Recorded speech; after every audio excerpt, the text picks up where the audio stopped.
Welcome. My name is Dr. John Petrucelli. I am the Director of Jazz at the University of Utah, and I'm honored to be presenting a masterclass entitled A Rhythmic Approach to Improvisation. I think, particularly as horn players, we can get really bogged down in sort of a very linear and melodic approach to improvisation, which is wonderful on the one hand, but also I think sometimes can be a drawback, particularly in terms of playing with other people or being keeping our own time. So, for instance, being able to pick up the instrument and definitively outline a chord progression in time by ourselves. A one, two, 1, 2, 3.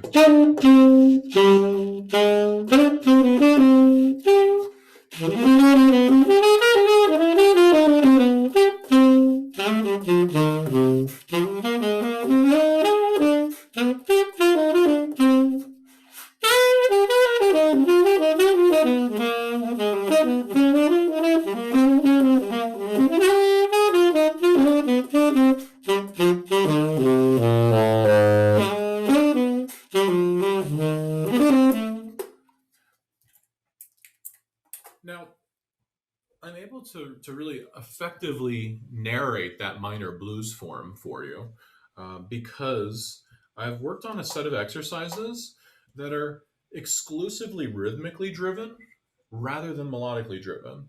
And so, what I'd like to show you is a different way of conceptualizing practicing improvisation.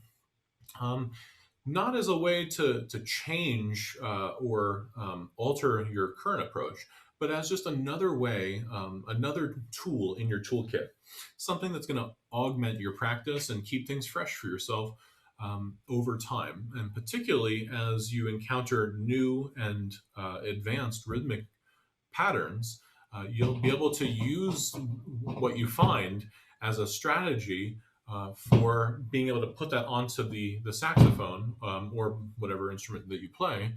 Um, and that'll give you a really unique sound and style in your improvisations. So, what I'd like to suggest today is a tiered approach. So, let's dive into this at sort of the lowest rhythmic level, and then we'll continue to work up from there.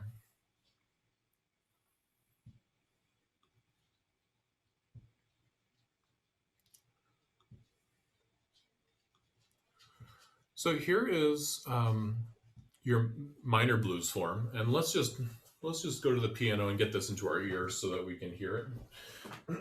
We've got a minor one chord, okay? In this case, C minor.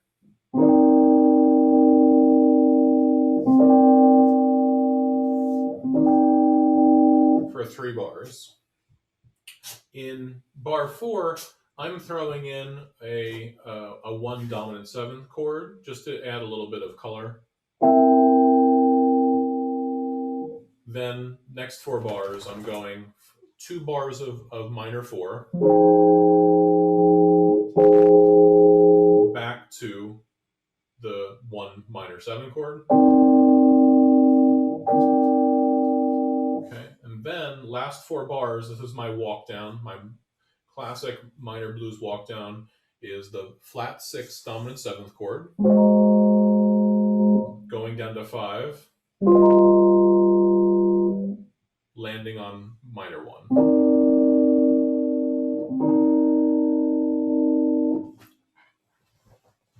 Okay, and let's just narrate for ourselves, particularly for people who might not be able to build these chords as comfortably at home. Okay, I'm going to just build out to the 13th chord so you have each note possible in these sounds. So we've got C, E flat, G, B flat, D, F, and A. Okay, you have C, E, G, B flat, D, F, and A, F minor, so F, A flat, C, E flat, G, B flat, and D. Okay, then our A flat chord. Okay, I'm going to put this down the octave. We've got A flat, B, C, E flat, G flat, B flat, D flat, and F. Okay, G7, B, D, F, and A, and everything else is a repeat. Okay, so what I'd like to start with is having you improvise. Okay, with the patterns that I've written here, but then you can also use this as a launching off point for your own improvisation. So exercise 1, all I want you to do is take the basic triad 1-3-5 and the basic rhythm whole notes, and I'd like you to improvise freely with those two ideas. So you can choose either the 1-3-5 or the triad, and you're locked in to playing whole notes only. So I'm going to set my metronome. Let's go with quarter note equals 100 for these.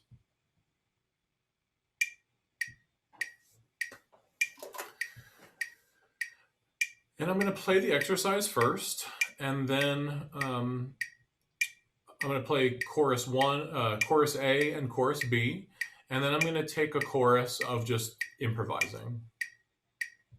1, 2, 1, 2, 1, 2, 3.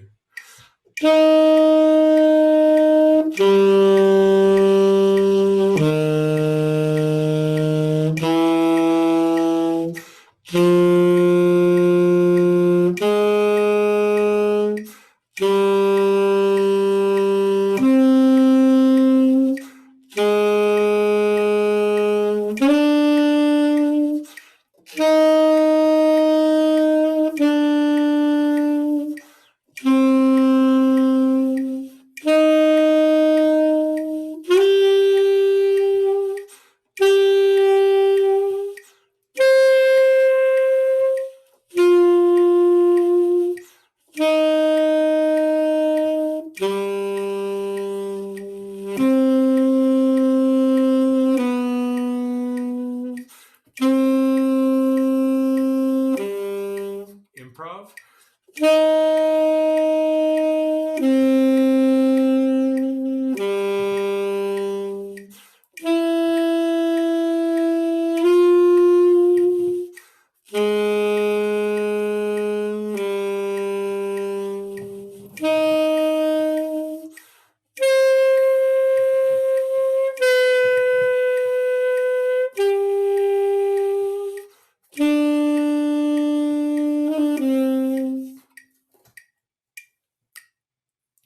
So this is a really nice warm-up. It's a good way, particularly at tempo. So at extremely fast tempos, deploying whole notes becomes a really good strategy, especially at the outset of a solo. It's a good way of finding the time, getting yourself anchored to the rhythm section. And you can find a lot of good examples, particularly from the hard bop and post bop era, of musicians who are playing quite simple rhythms extremely fast during their solos. Okay. So this is a great warm up, but it also has a really practical function, especially as you get into really high velocity playing. So what I'm going to do now is I'm just going to start dividing the bar in 4/4 time in various ways. So essentially, I'm going to take the majority of that whole note. I'm going to hold on to it. Now I'm going to just play a dotted half note followed by the quarter note. So I'm breaking up just that last beat of the bar. And now all of a sudden, we have a very different melodic phrase happening. So let me play through choruses C and D.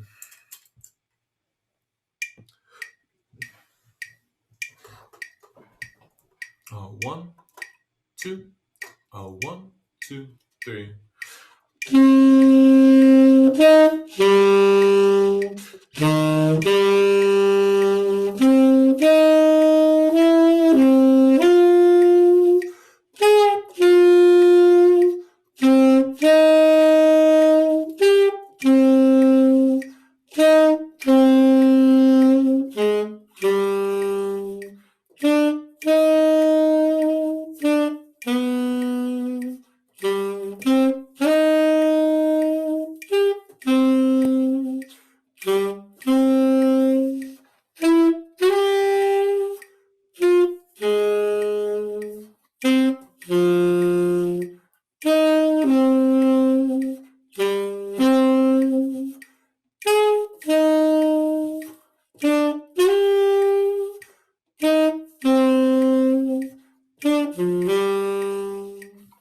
So you can see that chorus C and chorus D are flipped versions of each other, right? So we have dotted half note quarter.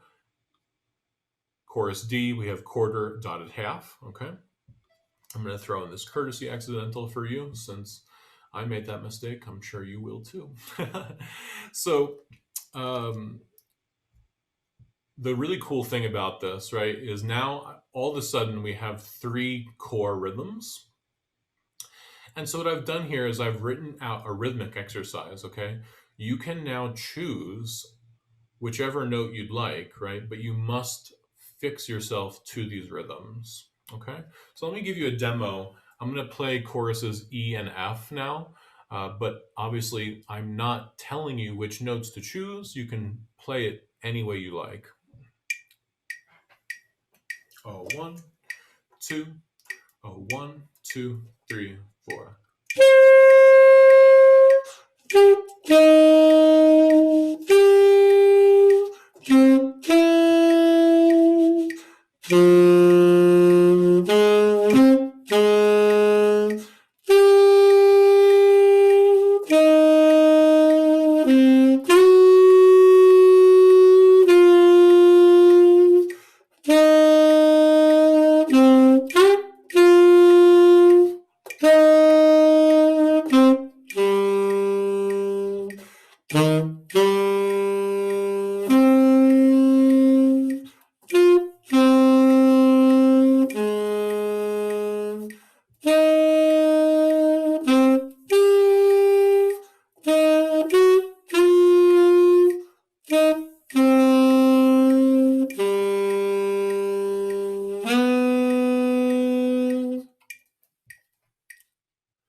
And I think you can see that already with just these bass rhythms, you're starting to get a very different type of improvisation.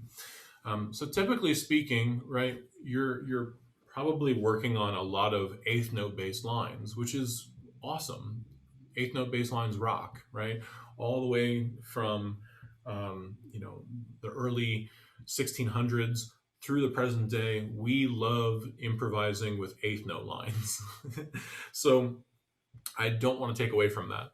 But what I think you can do is if you can ground those lines with really solid rhythmic improvisation, then you'll really start to have a really potent combination of the two.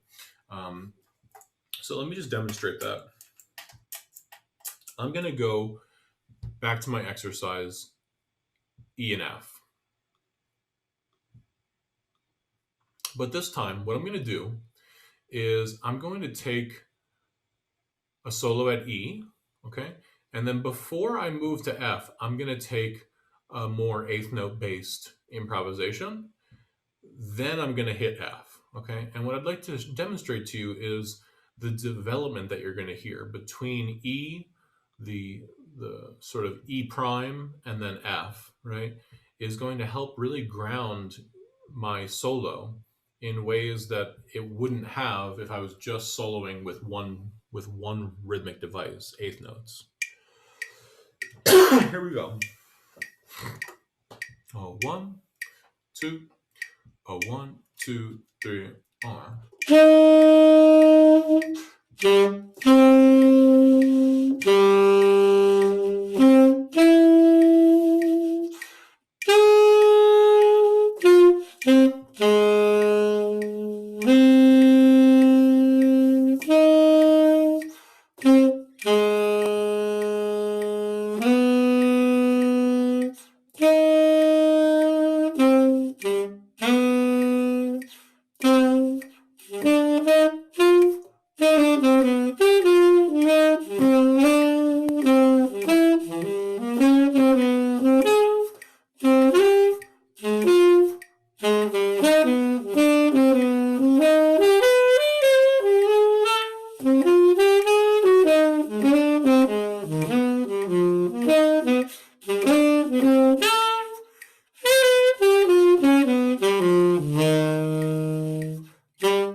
And so I can start to go back and forth between more linear melodic ideas and more rhythmically based ideas. And this is going to really dramatically enhance the feeling of cohesion and development over the course of a solo, right? We're always taking more than one chorus.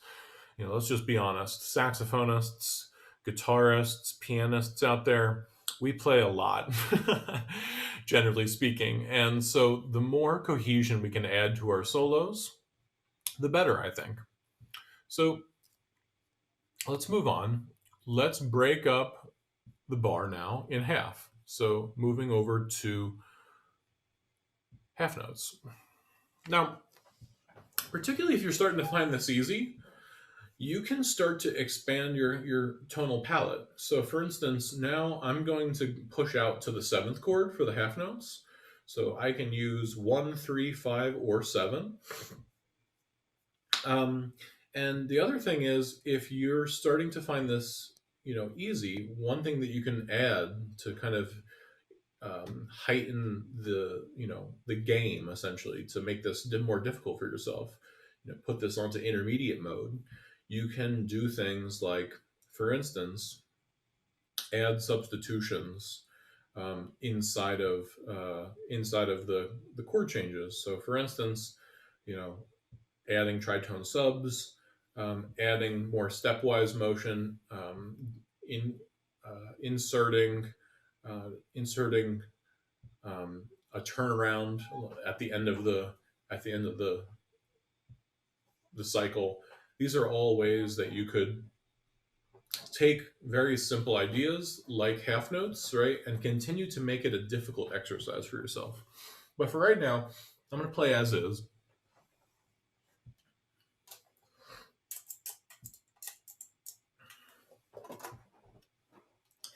Metronome on 100.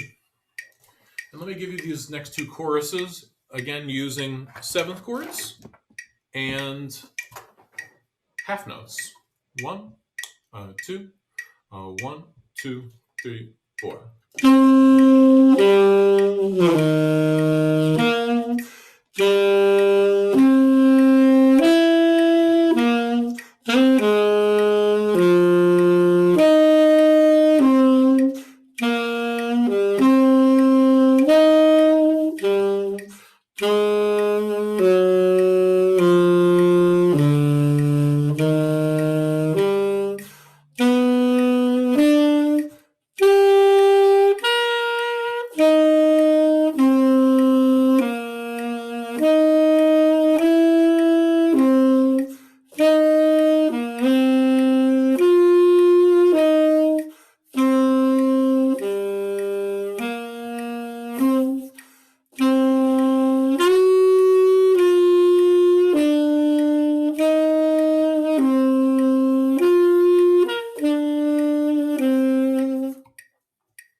So, as a improvisational activity, this becomes really interesting, especially because it gives you an opportunity to start working on voice leading. So, for instance, going from the C minor seven to the C dominant seventh chord, right? You can really think about the common tones. So, for instance, C and B flat and G, right? Versus the change, right? The change that's happening is E flat changing to E natural, right? And so you can kind of, think about ways in which you want to work your voice leading at that really critical, change moment. Same thing with F minor 7 to C minor 7, right? We've got that F minor 7 chord, F, A flat, C, and F. F, A flat, C, and E flat, right? We're keeping C and F.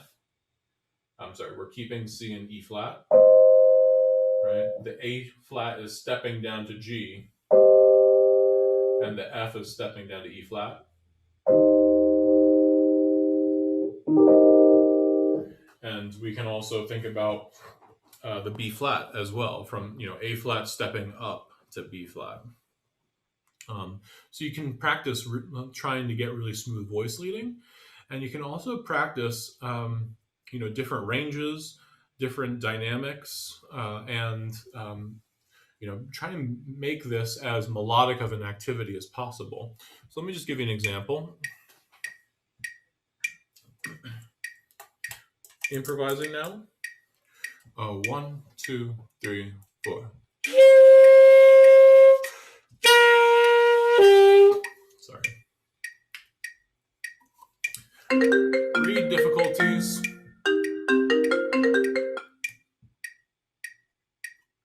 Okay. Here we go. Sorry. 1, 2, 1, 2, 3, 4.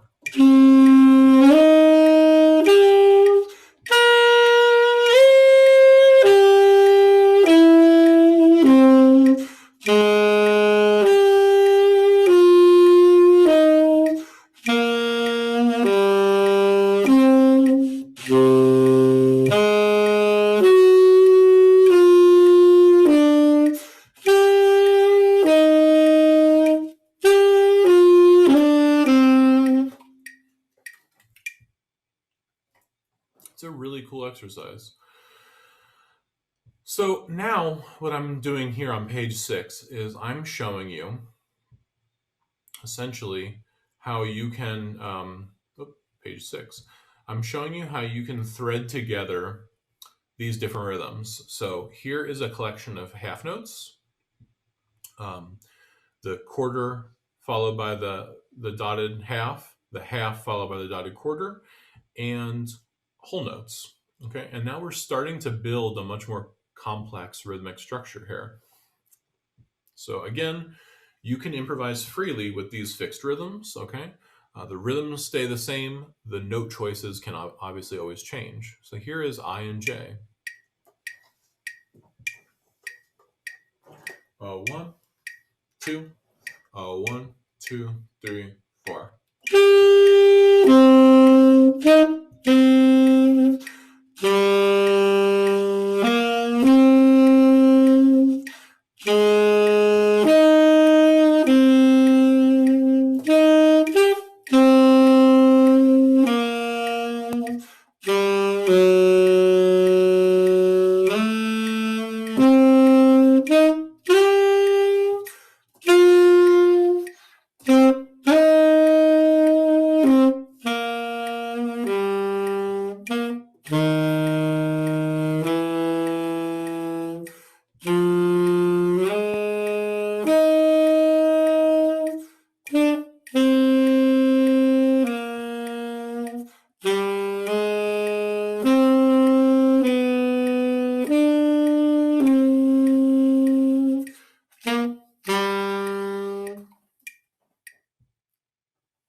So I'd really encourage you to try that.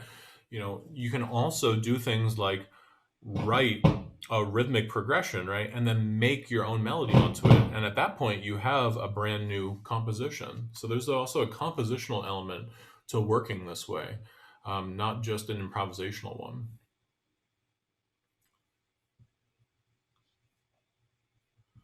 Okay, so at this point, what we're going to do is move into quarter note triplets.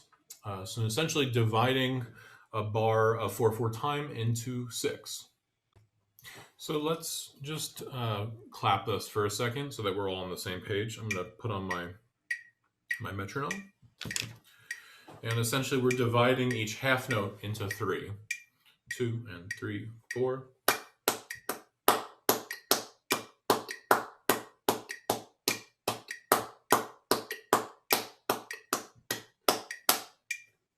Awesome.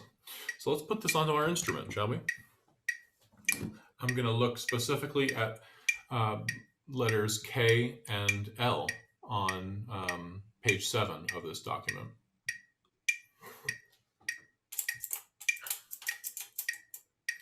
One, two, 1, 2, 3, 4.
So, as you can see, this starts to really get us into some exciting territory because the idea of quarter note triplets might not be new, but certainly the idea of using quarter note triplets exclusively, right, and having to create new chord outlining and new melodic ideas based on this static rhythm is probably something you might not have encountered before. It's a really exciting idea.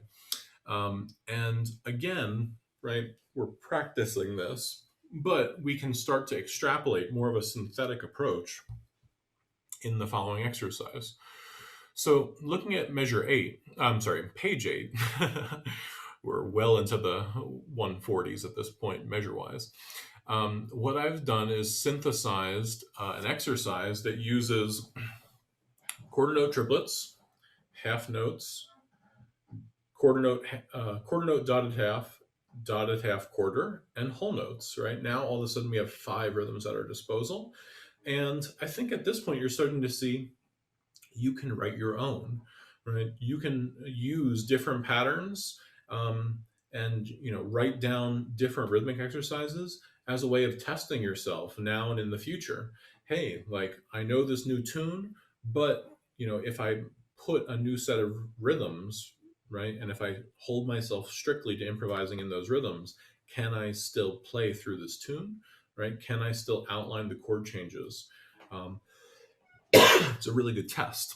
So let's test ourselves on the minor blues. So I'm looking at page 8. My met is on 100. And I'm going to improvise through letters M as in Mary and N as in Nancy.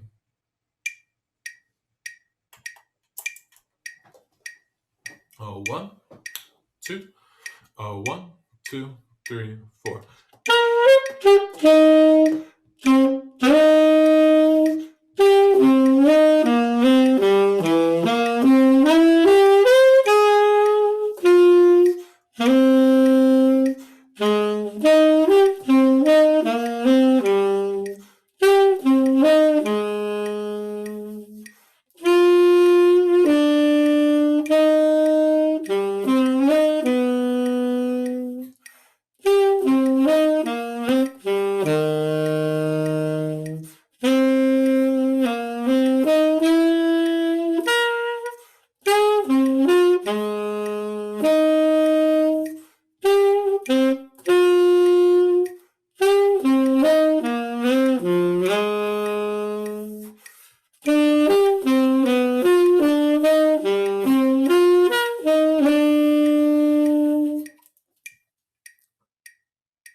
So hopefully you're following along at home. I hope you can use these exercises because as you can see, they're starting to get more complicated, more intricate, more soloistic, right? Now, where I'd like to end it with you all for today is on quarter notes. So at this point, we've divided the bar into 4, okay? And this is really the essence of our walking bass lines, okay? What I'd like you to do is expand out your note choice, okay, from the 9th chord, which is what we were working on before, to the 11th chord. So now you can use scale degrees 1, 3, 5, 7, 9, or 11, okay? Okay. And what we're seeking with this exercise is super smooth voice leading, beautiful melody making with really, really, core essential rhythms. In this case, quarter notes. So let's take a read through letter O and letter P. O, 1, 2, O, 1, 2, 3, 4.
All right, guys.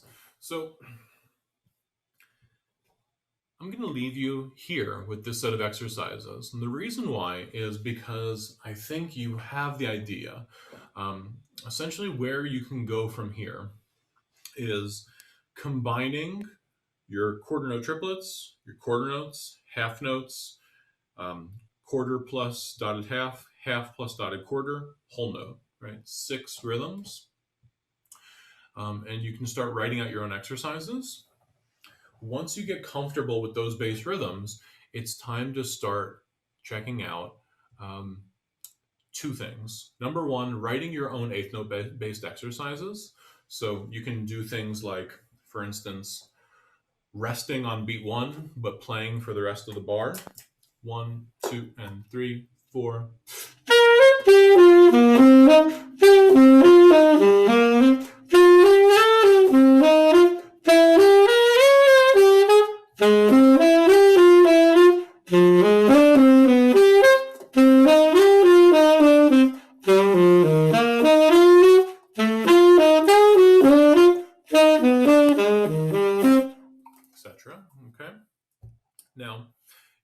also change the location of the rest.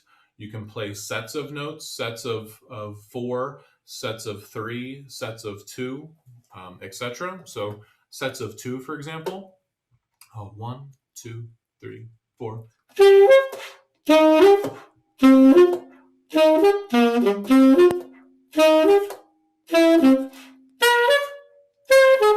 Right? You can do sets of 3. 1, 2, and 3, 4.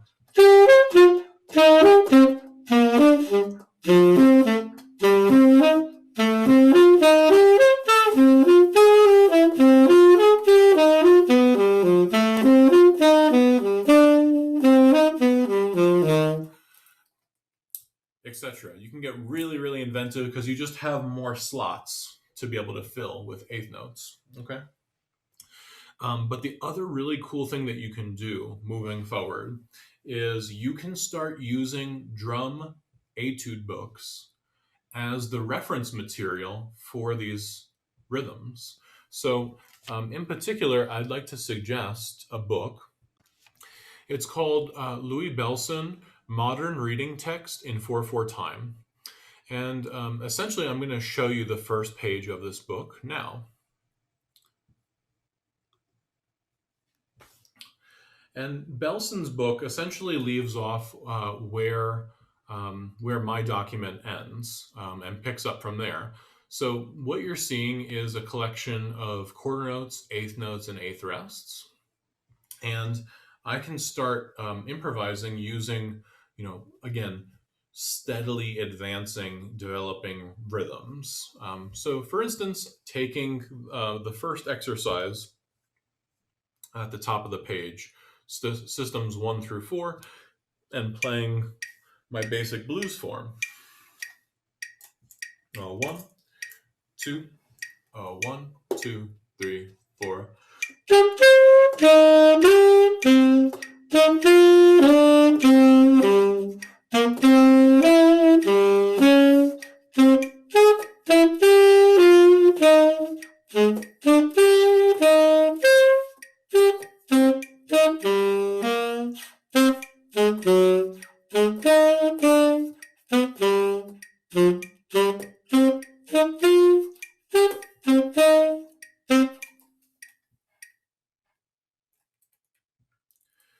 This is going to get you extremely rhythmically flexible, and it's going to help you improve your time, not just with exercise like this, but it's going to really ground you to the tempo and the overall rhythmic grid in your soloing in ways that you probably haven't experienced before. So what I would recommend doing is playing through all of the exercises that I gave you up to this point. And then when you're ready, okay, having taken your note choices up to 13th chords and having taken your basic rhythms up to quarter notes, I'd start writing my own exercises and checking out books like the Louis Bellson, again, Modern Reading Text in 4/4 Time, as a point of departure so that you can start working on more and more advanced rhythms. And obviously, everything that I've talked about today has been applied to the minor blues form. Of course, rhythm changes, major blues, normal, like dominant seventh blues, AABA jazz standards, right? All of that material is going to work really nicely in this context. You just have to essentially work on ways to apply it to the form that you're studying. As always, guys, if you have questions, if you'd like to continue the conversation, I've left my contact information in this document. I'm really, really excited and thankful to have been a part of the 2021 Gene Harris Jazz Festival. Thank you, especially to Dr. Derek Ganong, and I'm looking forward to hearing from you all soon. Take care and happy practicing.